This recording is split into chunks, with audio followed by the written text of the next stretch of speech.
ಇದು sweet potato ಗಿಡ, ಅಂದ್ರೆ ಗೆಣಸಿನ ಗಡ್ಡೆದು.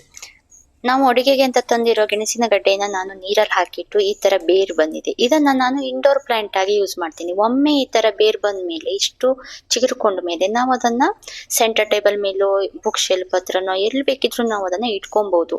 ಇಂಡೋರ್ ಪ್ಲಾಂಟ್ ಆಗಿ ಯೂಸ್ ಮಾಡಬಹುದು.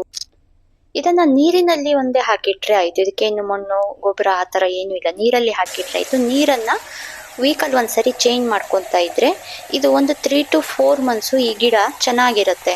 ಸ್ವಲ್ಪ ದೊಡ್ಡದಾಗ್ಬಿಟ್ರೆ ಕಟ್ ಮಾಡ್ಕೊಬೇಕಷ್ಟೆ. ತುಂಬಾ ಬಳ್ಳಿ ತರ ಹಬ್ತಿದೆ ಅಂದ್ರೆ ಇಟ್ಟು ಪ್ಲೇಸಿಗೆ ಅದು ಸೂಟ್ ಆಗಲ್ಲ ಅಂದ್ರೆ ಸ್ವಲ್ಪ ಕಟಿಂಗ್ ಮಾಡ್ಕೊಂಡ್ರೆ ಆಯ್ತು, ಮತ್ತೆ ಚಿಗುರ್ಕೊಳ್ಳುತ್ತೆ. ತುಂಬಾ ಚೆನ್ನಾಗಿರುತ್ತೆ ನೋಡೋದಕ್ಕೆ. ಸೊ ಇದು ಈಸಿಯಾಗಿ ಮನೆಯಲ್ಲೇ ನಾವು ತಂದಿರೋ ಗೆಣಸಿನ ಗಡ್ಡೆಯಿಂದ ಆರಾಮಾಗಿ ಇಂಡೋರ್ ಪ್ಲಾಂಟ್ ಆಗಿ ನಾವು ಇದನ್ನ ಯೂಸ್ ಮಾಡಬಹುದು. ನೋಡೋಕೆ ತುಂಬಾ ಚೆನ್ನಾಗಿರುತ್ತೆ. ನೀರು ಕಡಿಮೆ ಆಗ್ತಾ ಬಂದ್ರೆ ಸ್ವಲ್ಪ ನೀರ್ ಹಾಕೊಬೇಕು. ವೀಕಲ್ ಒಂದ್ಸರಿ ಪೂರಾ ನೀರನ್ನ ಚೇಂಜ್ ಮಾಡ್ಬೇಕು ಅಷ್ಟೇ, ಮತ್ತೇನು ಕೆಲಸ. ಈ ತರ ಸೆಂಟರ್ ಟೇಬಲ್ ಮೇಲೆ ನಾವು ಇದನ್ನ ಇಟ್ಕೊಬಹುದು.